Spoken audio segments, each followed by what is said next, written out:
नमस्कार, मैं रविंद्र कुमार और हमारे साथ हैं हरिकेश्वर राम। नमस्कार, जय भीम। आपको बताते चले कि पिछले दिनों मोहन भागवत जी जो आरएसएस प्रमुख है, उनका बयान आया है आरक्षण के लिए। उनका कहना है कि बरसों से जो दबे कुचले लोग हैं उनको आरक्षण लगातार दिया जाना चाहिए। जब तक दिया जाना चाहिए कि जब तक वो अपने सामान्य स्थिति पे नहीं पहुंचे। कई लोग आरक्षण का विरोध करते हैं सोशल मीडिया पे या अन्य प्लेटफॉर्मों पे। क्या है आरक्षण की पूरी स्थिति, भारत में क्यों आरक्षण लगातार राजनीतिक आरक्षण हो लगातार बढ़ते जा रहा है, और क्या जरूरत पड़ी मोहन भागवत जी को कि फिर से आरक्षण के मुद्दा को लेकर आगे आए हैं। पहले भी उन्होंने कहा था कि आरक्षण पे विचार करना चाहिए और अब आके कह रहे हैं कि आरक्षण रहना चाहिए। सर, क्या लगता है ये जो बयान आया है मोहन भागवत जी आरएसएस प्रमुख का, ये इससे क्या लगता है, वो राजनीतिक है या दलितों को वोट लेने के लिए इस तरह कह रहे हैं? अभी तक तो आरक्षण के विरुद्ध आग उगलते रहे जी और अपने लोगों को, जी। ब्राह्मणवादी ताकतों को, ब्राह्मण संस्कृति के लोगों को आरक्षण के खिलाफ भड़काते रहे। उनके दिमाग में था कि आरक्षण गलत चीज है और बार बार बोलते भी रहे हैं कि आरक्षण की समीक्षा होनी चाहिए, समीक्षा होनी चाहिए। आज स्थिति करवट लेना शुरू हो गया। स्थिति ये है कि जब SC ST OBC के लोगों ने सनातन धर्म पर हमला बोला, हमला बहुत मजबूती से बोला है। ये हमला शुरू हुआ चेन्नई से, तमिलनाडु से। तो तमिलनाडु से जो हमला किया उदयनिधि जो है स्टालिन के बेटे, उन्होंने शुरू किया। उसके बाद राजा जो है उन्होंने जबरदस्त हमला कर दिया और वो आग धीरे धीरे धीरे धीरे बिहार में भी, यूपी में भी आ गया। पहले वैसा नहीं होता था। बिहार यूपी में धर्म के बारे में लोग कुछ बोलता नहीं था डर से।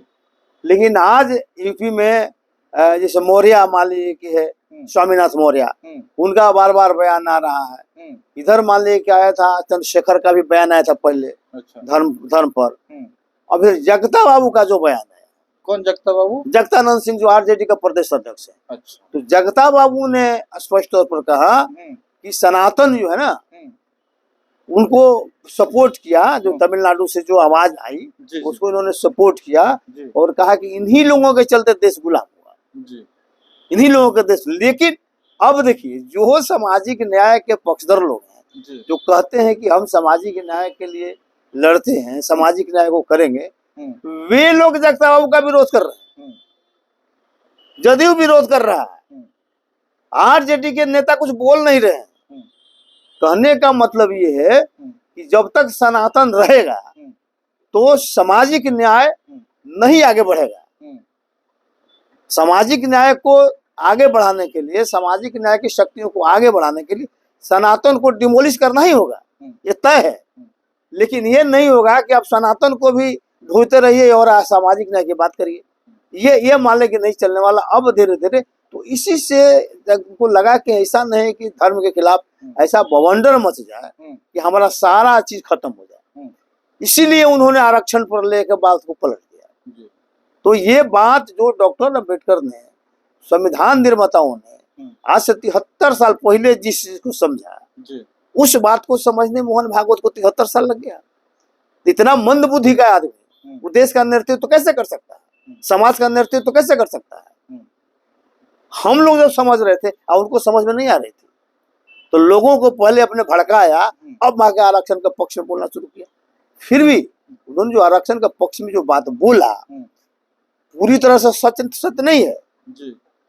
उन्होंने कहा कि बदले की भावना से जो हमारे पूर्वजों ने, मतलब उनके पूर्वजों ने जो दलितों के साथ, आदिवासियों के साथ, शूद्रों के साथ जो व्यवहार किया, भेदभाव किया, तो वो 200 साल तक किया, तो उसी का मानने एक नतीजा है कि इनको इधर रिजर्वेशन देना पड़ रहा है। जबकि वो बात नहीं है, क्योंकि आपने गड़बड़ी किया, आपने बदमाशी किया, भेदभाव किया, अस्पृश्य में किसी को माना, उसके चलते लोग पिछड़ गए। तो जो पिछड़ गए आपके कारण पिछड़ गए। जब तक आपके बराबर पर नहीं हो जाते हैं तब तक ये आरक्षण रहेगा।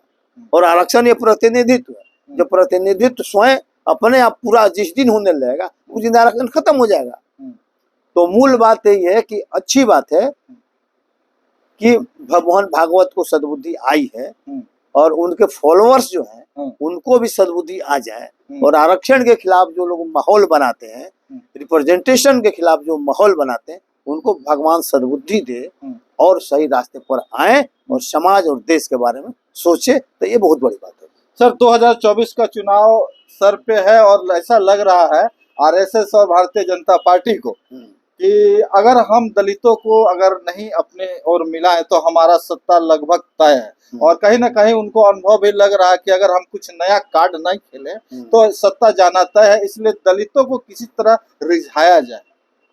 तो कहीं इस बनस्पत तो चुनाव के लिए तो वो नहीं दलितों को ही नहीं, क्योंकि रिजर्वेशन मतलब SC ST OBC का, हाँ, तो रिजर्वेशन लोगों को ये मान्यता है कि ये रिजर्वेशन को खत्म करना चाहता है एनडीए सरकार। आरएसएस रिजर्वेशन को खत्म करना चाहता है, और संविधान खत्म करने का मतलब जो बात हो रही है कि संविधान में क्या खत्म करना चाहता है, तो संविधान से आरक्षण खत्म करना चाहता है। तो लोगों का ये दिमाग में है, इसीलिए आरक्षण का सिगुबा छोड़ दे, ना ना ना हम तो आरक्षण को रखना चाहते हैं, मतलब हम संविधान को नहीं तोड़ेंगे, अगर कुछ जाएगा भी तो पक्ष में जाएगा, ये किसी खिलाफ नहीं जाएगा, और हम जो है आरक्षण को बरकरार रखेंगे। तो लोगों को एक तरह से आश्वस्त करने के लिए, लोगों में मतलब SC ST OBC के लोगों को भ्रम में डालने के लिए उन्होंने किया। लेकिन खैर सही बात बोला है, जो भी बात बोला है सही बात बोला है। अगर इस बात पर अडिग रहे और अपने लोगों को समझाए तो देश के लिए हित करो। और फिर 2024 का चुनाव अगर खत्म हो जाता है, भारतीय जनता पार्टी सत्ता में आ जाती है, और फिर आरक्षण के बारे में कुछ और बयान दे देंगे, अब कौन जीत कर जाएगा, कौन क्या करेगा, किस पर क्या भरोसा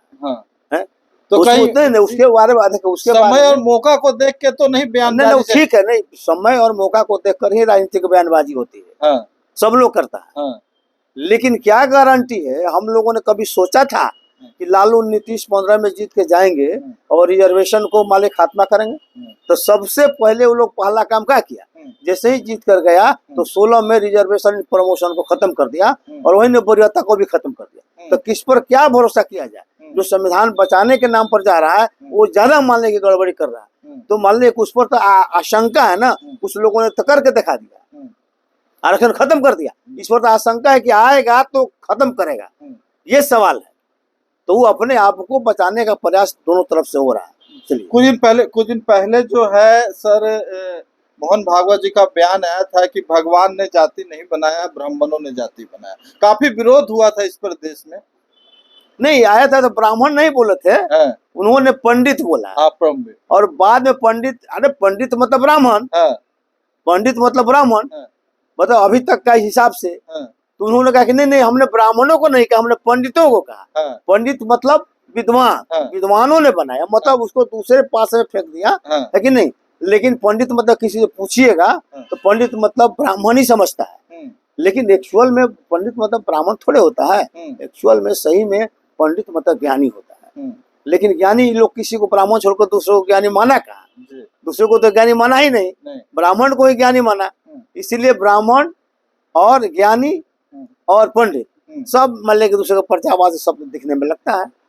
मिला जुला के देखा जाए तो 2024 और चुनाव को लेकर लगातार बयानबाजी हो रही है। सब एक तीर से सबको साधने का विचार हो रहा है, कैसे दलितों, पिछड़ों, ओबीसी, अल्पसंख्यक सभी लोग को एक साथ लेके कैसे गद्दी हासिल किया जाए। वास्तविकता ये है कि कैसे सत्ता पकड़ा जाए, किसी से किसी को कोई लेना देना नहीं। आप वीडियो पर जरूर कमेंट कीजिएगा और बताइएगा कि वीडियो कैसा लगा। मैं रविंद्र कुमार और हमारे साथ हरिकेश्वर। जय भीम, जय भारत, जय संविधान।